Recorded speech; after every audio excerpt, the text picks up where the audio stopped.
বাচ্চাদের টিফিন কিংবা বড়দের ব্রেকফাস্ট অথবা বিকালের চায়ের আড্ডায় এরকম একটা নাস্তা থাকলে খুব বেশ জমে যায়। এর জন্য আমার প্রয়োজন হবে 2 পিস বুকের মাংস।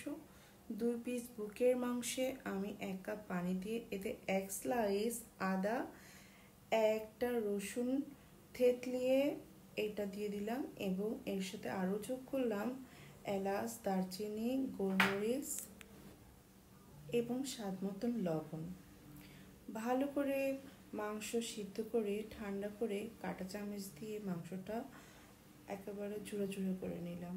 ঝুড়া মাংসের মধ্যে আরও অ্যাড করে নিলাম মেয়োনেজ, টমেটো সস, তারপরে আরও অ্যাড করলাম গাজর কুচি, তারপরে দিলাম টমেটো কুচি, ক্যাপসিকাম কুচি, কাঁচামরিচ কুচি। পাউরুটি তাওয়ায় ভালো করে ছেঁকে নিয়ে এর উপরে এই মিশ্রণটি দিয়ে সুন্দরভাবে পরিবেশন করে দিলাম।